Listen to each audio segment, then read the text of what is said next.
all my dreams is you, because I think of you, only you, and baby,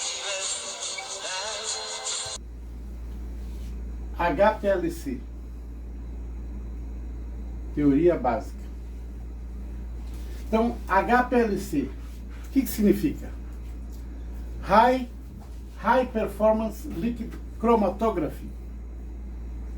Então, ela é uma técnica de separação. Primeira coisa que quando você escutar de HPLC é lembrar que ela é uma técnica de separação a qual separa compostos individuais. Esses compostos podem ser compostos individuais, o A, o B, o C e o D. Então, você separa essas amostras e depois você vai identificar individualmente. Então, segundo, o que ele faz ao HPLC? Identificação dos componentes individuais. É uma análise qualitativa, a qualidade. Você sabe quem é o A, quem é o B, quem é o C e quem é o D. Terceiro, você pode fazer também uma análise dos componentes, análise quantitativa. Quanto à concentração, quanto é que tem lá. Para isso, você programa o HPLC. Né? Então, eu fiz um vídeo explicando isso, né? Que você, né, tem que fazer o padrão 1, padrão 2, né? Naquele vídeo que eu falo sobre a adequação do sistema, a gente pode programar o HPLC para fazer análise quantitativa. Né? Depende do tipo do detector.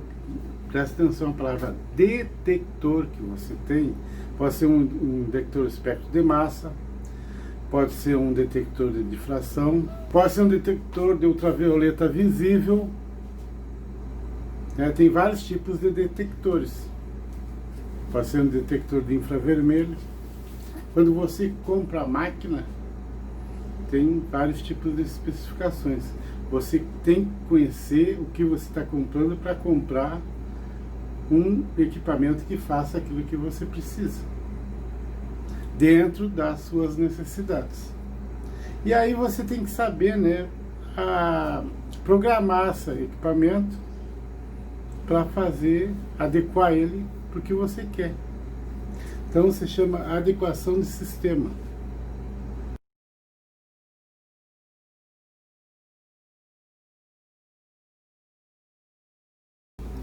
Bem, vocês lembram quando na quinta série o professor lá de ciências lá fazia a cromatografia de camada delgada com sílica gel? Toda criança faz na quinta série primária, né?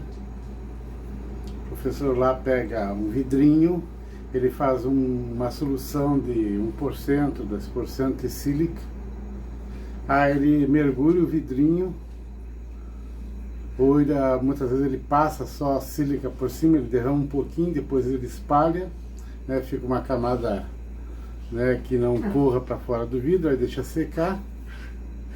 E aí fica uma sílica sobre o vidro. A fotografia de camada delgada, aqui em inglês se chama TLC. TLC, Thin Layer Chromatography. Thin Layer Chromatography. TLC. Don't forget, please. TLC. That can be tender, love and care. But don't speak about that. Então, voltando aqui, nós temos a placa de vidro revestida com sílica gel, então ficou botou uma camadinha, deixou secar, se faz de um dia para o outro.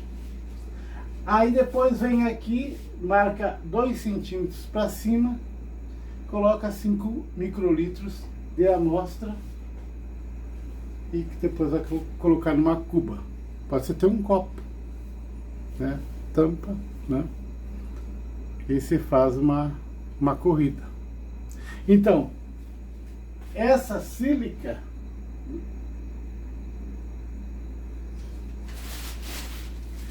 Si tem uma polaridade. Então a camada ela é polar. Aí começa a entrar outros conceitos. Polaridade. Tem polos. Tá? Então essa camada sílica ela é polar. Então a fase, essa aqui é a fase estacionária, ela está estacionada, ela não move. Você vai colocar um líquido para correr aqui. Essa é a fase móvel. Tá? Essa fase móvel pode ser diferentes tipos de soluções. Pode ser metanol, pode ser cloroforme, pode ser acetona, né? Depende com que você está trabalhando, o que você quer separar. Tá certo?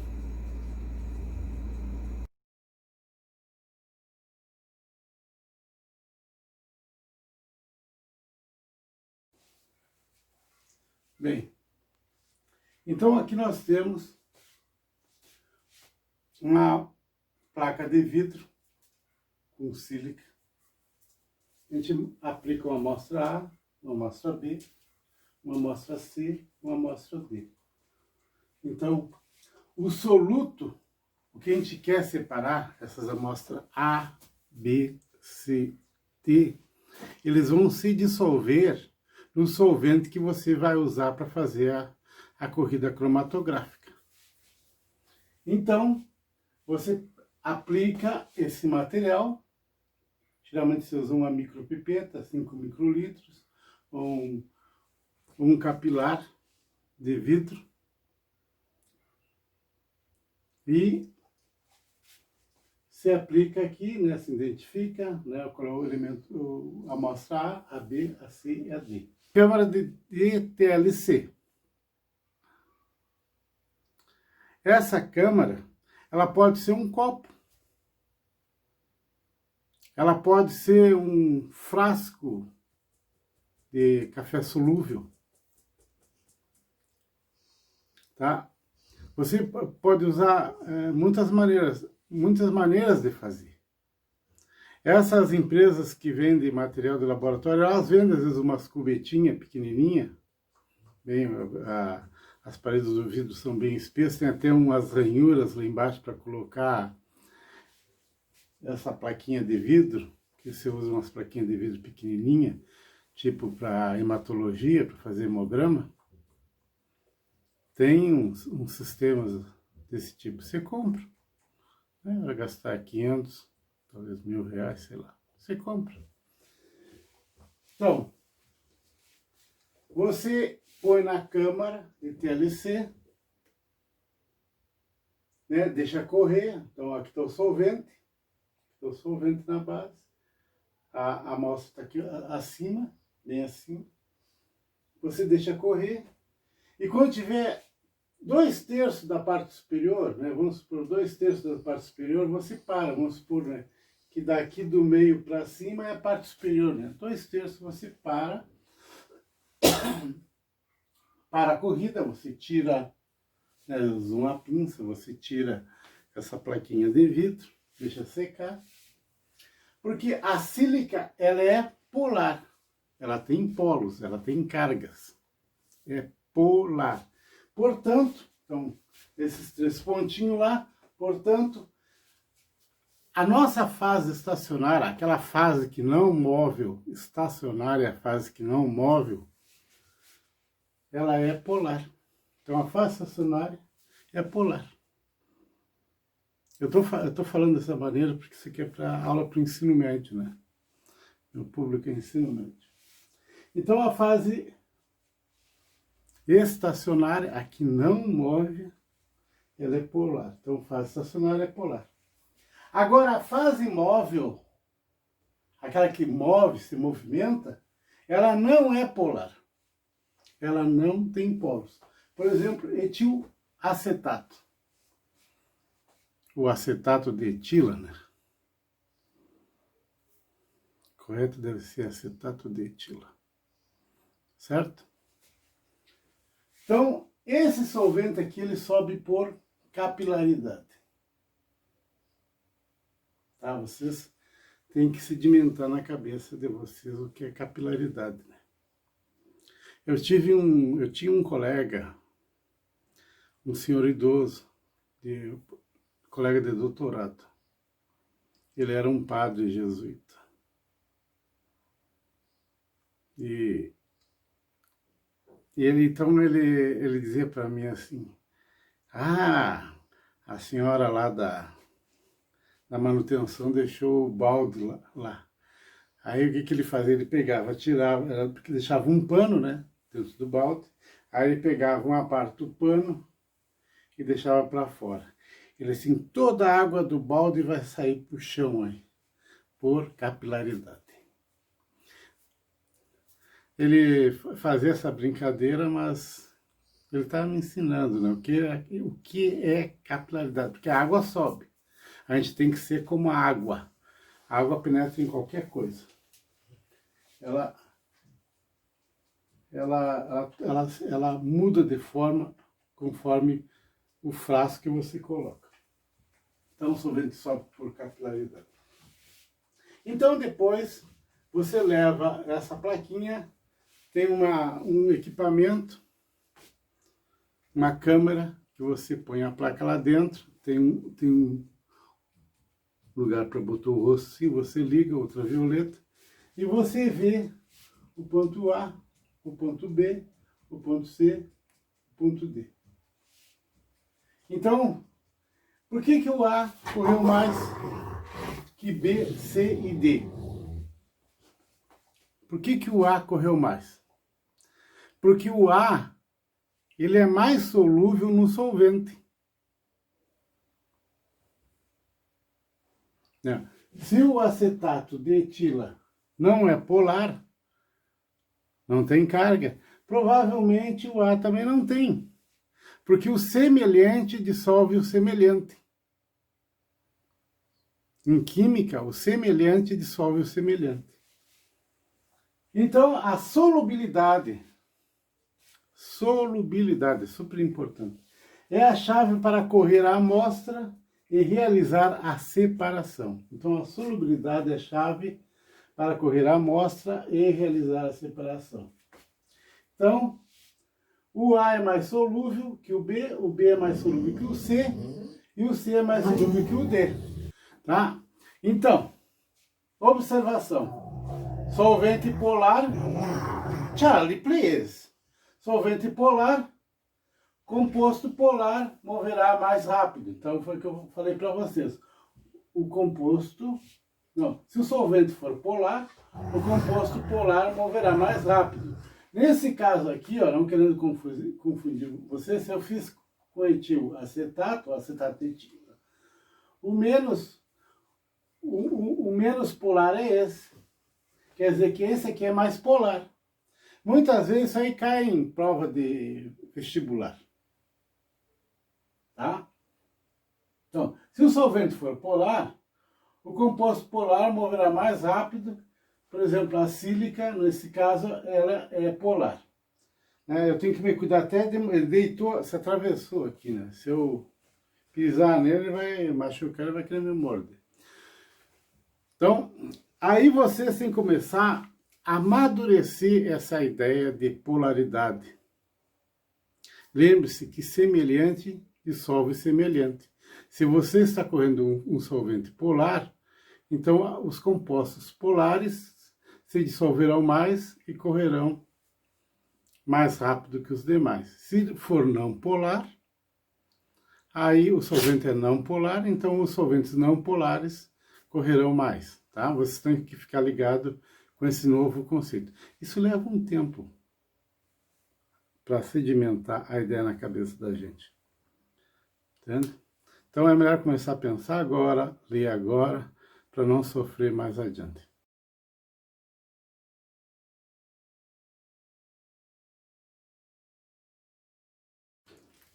Veja, aqui nós temos agora um sistema binário, que é polar e não polar. Duas coisas, polar e não polar. Antes nós tínhamos na TLC, Thin Layer Chromatography, nós tínhamos a fase estacionária, ela era polar, era sílica. E a fase móvel era não polar. Acetato de etila, que eu dei um exemplo. Agora a gente vai fazer reverso, diferente. Então é cromatografia de fase reversa. A fase estacionária é não polar. A fase estacionária é não polar. Ela é hidrofóbica. Ela tem uns polímeros, que nesse esquema aqui, ó, vocês podem ver que ela tem uns polímeros e ela segura as proteínas hidrofóbicas, né, que se ligam à fase estacionária. Então, a fase móvel, ela é polar. Então, é aquosa, água, mais orgânico. Então, água mais um modificador orgânico. Então, a água é altamente polar, é um solvente fraco. A polaridade, ela vai diminuindo, né? Agora, a gente usa três tipos de modificadores orgânicos: o metanol, o acetonitrilo e o tetraidrofurano. Então, nesse sentido aqui, metanol, acetonitrilo, tetraidrofurano, nós temos a força do solvente que vai aumentar. Então, a força do solvente aumenta. Então, o metanol é mais forte. Desculpa. Tem o metanol, o acetonitrilo vai ser mais forte que o metanol, o tetraidrofurano vai ser mais forte que o acetonitrilo e o metanol. Então, 52% de metanol é uma solução de 52 ml mais 48 ml de água, 52%, equivale a 48% de acetonitrilo, que é igual a 32% de tetraidrofurano. Então aqui nós temos a fase estacionária, hidrofóbica, esquematizado. Tá? Nessa fase estacionária, ela tem ela é feita de polímeros que são hidrofóbicos, são cadeias de carbono. Certo? Então, por exemplo, as proteínas, se colocou uma solução de proteína, então as proteínas hidrofóbicas, que não gostam de água, elas acabam sendo retidas nessa fase estacionária, elas movem mais lentamente. Enquanto as proteínas hidrofílicas não ligadas ficam livres e são eluídas mais rapidamente. Tá certo? Então a coluna ela é a coisa mais importante para quem trabalha com controle de qualidade. Ela é como se fosse a espada samurai, ela é a alma do samurai, a coluna de HPLC. Quando você entra numa empresa, você recebe uma para trabalhar naquele HPLC X, que é só você toca lá nele. E você não pode bater essa coluna, senão você vai desestabilizar esse material. Você não pode botar água, você não pode fazer isso, você não pode fazer aquilo. Tem um monte de procedimento, né, para usar essa coluna. Tem um protocolo para seguir, certo?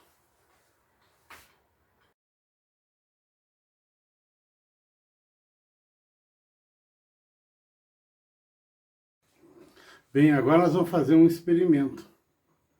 Nós vamos fazer uma corrida, algumas corridas de HPLC, para separar duas proteínas, tá? Tem uma hidrofóbica e tem uma hidrofílica. Então a gente vai fazer esse experimento com um HPLC. Então é cromatografia de fase reversa.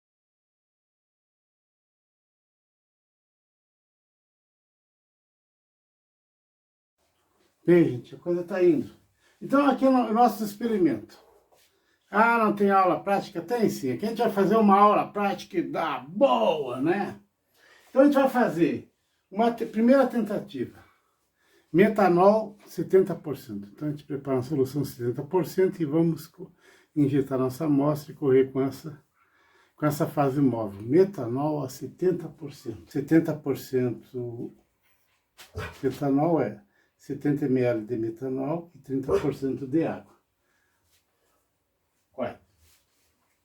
Então, a gente faz a corrida e sai um pico. Primeira tentativa, sai um pico. Então, o que aconteceu? Só um pico. Aqui, porque eu sei que são dois compostos que eu injetei, né? Então aqui houve uma coeluição. Aqui nós temos o tempo zero, que é a uracila, né? Que a gente coloca aqui, ok? Ele sobe e desce, marca o tempo zero. Quando saiu o solvente. Então, ali marca a saída do solvente. Então, houve uma coeluição, os dois compostos tiveram o mesmo tempo de retenção. Aí, aqui, ó, saída do solvente e componentes não retidos, né? Quando aqueles componentes que saem já lá na primeira coisa a sair, né? Não foi retido, é que sai. Então ele dá um piquinho para baixo. Então, a uracila é um exemplo, né? Altamente polar, eluído rapidamente, é usado com padrão T0. T0 uracila. Então vamos fazer uma segunda tentativa. Usar 60% de metanol. 60 ml de metanol, eu venho aqui e falo porque a gente, até eu me confundo. 60 ml de metanol e 40% de água. Tá? Aí saiu um piquinho aqui, ó, do lado. Então o pico 1 e o pico 2. Uracila altamente polar. Uracila altamente. Porque amanhã você vai numa entrevista de emprego, você tem que impressionar, sabe? Não, a gente usa uracila, né? T0, né? Aí fazemos uma outra tentativa, 50% metanol. 50 ml de metanol, 50 ml d'água. Ah, lembre-se que metanol é tóxico. Então, saiu dois picos separados. Ah, beleza, né? Saiu um pico 1 e um pico 2. Né? Mas, né, o que significa isso, né? Porque às vezes tu tem que ter uma conclusão. Se o teu composto é polar, é hidrofílico, hidrofóbico, não é, né? Então vamos fazer uma, né, diferente. 30% de metanol. Aqui a 30% de metanol, nós temos que o componente 2 sai por primeiro. E o componente 1 agora está saindo por último. Por quê? Porque o hidrofílico, aquele que que tem polaridade, a água acaba retendo mais. Tá? E o metanol, ele flui, né, porque a polaridade dele é menor que a da água, ele flui mais rápido. Então ele acaba levando o componente que mais interage com ele, que é o componente 2, o hidrofóbico. Né? Porque se você comparar a polaridade do metanol da água, a polaridade da água é maior. E o que é amigo da água, hidrofílico, ele acaba sendo retido um pouco, sai por último, que é o componente 1. Então a conclusão é composto polar e eluirá por último.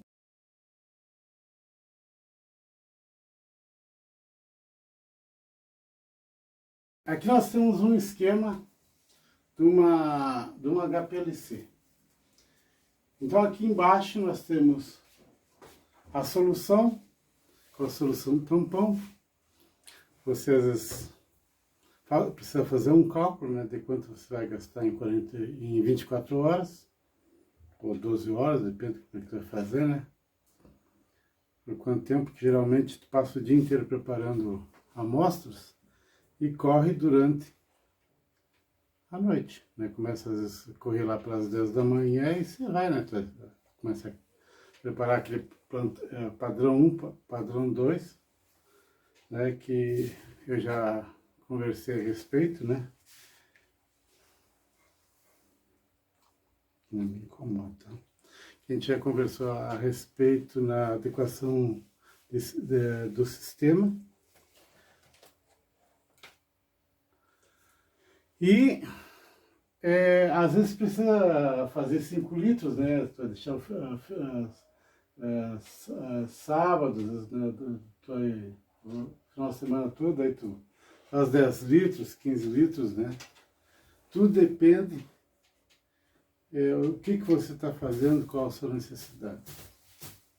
Então, nós temos o reservatório da solução, tem um filtro, então tem uma mangueira, essa mangueira vai para uma bomba, essa bomba aqui ela pode desligar por causa da contrapressão, na verdade são 2 válvulas, né, batendo, e se a pressão aumentar, porque a coluna de HPLC, ela funciona a alta pressão. Mas se a pressão aumentar, tem um limite para tudo, né? Então ela desliga contra a pressão. Aí então essa bomba tem um injetor. Esse injetor, você pode programar eles, quantas vezes você vai injetar, quando é que você vai injetar as amostras, quando é que você vai injetar os padrões. Naquela adequação do sistema eu explico. Então, tem um sistema que você vai ter que adequar ele às suas necessidades. Tem uma coluna analítica, que é fase estacionária, não polar, fase ligada. Aqui eu dou um exemplo, a C8, C18, que é coluna de carbono não polar. Aqui eu estou trabalhando com ultravioleta, detector de ultravioleta, e tem um integrador. Então, aqui tem um registrador, ele registra os picos. Então, esse pico aqui, ó, né, ele tem que ele sai logo depois, né, é um dos primeiros, ele tem alta afinidade pela fase estacionária. Tudo depende também da fase móvel, que eu já expliquei para vocês. Então, aqui ele tem uma alta afinidade pela fase estacionária, e esse último aqui, ó, baixa afinidade pela fase móvel.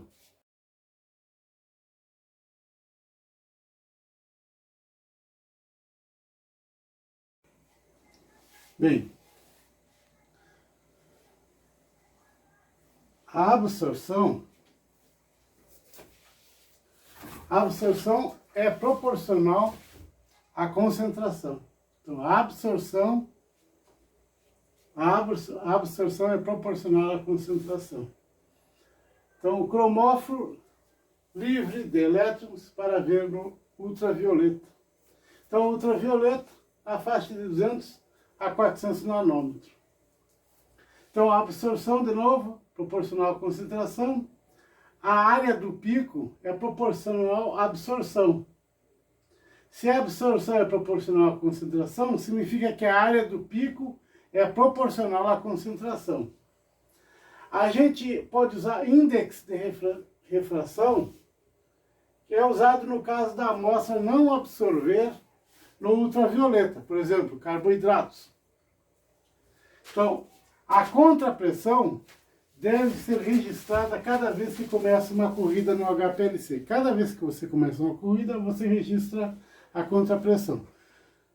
É lógico, um HPLC moderno, ele registra isso automaticamente.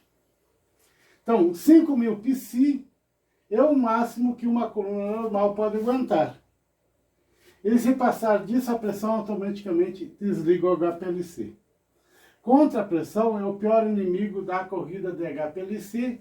E se a coluna é bloqueada, há uma razão. Assim a contrapressão subirá. Então, observação. A balança analítica é somente feita para pelo menos 20 mg, não para 5 mg. A mínima amostra em uma balança analítica para pesar é 20 miligramas. Mas você sai por aí, vê gente pesando até 1 miligrama, 2 miligramas, 5 miligramas, 7 miligramas, 10 miligramas, 15 miligramas. Você vê de tudo, né? Só não sai, né? Cobrando, né? Porque as pessoas não gostam, né? Que se falar isso aí, a pessoa fica, né? Então, o importante é você evitar um relatório de investigação. Como eu já falei, quando eu fiz aquele vídeo da adequação do sistema, um relatório de investigação pode resultar na sua demissão, porque na indústria, a indústria quer ganhar dinheiro. Começar a dar problema, vai indo embora. E eles não pensam 2 vezes. Tá cheio de gente querendo trabalhar. Certo?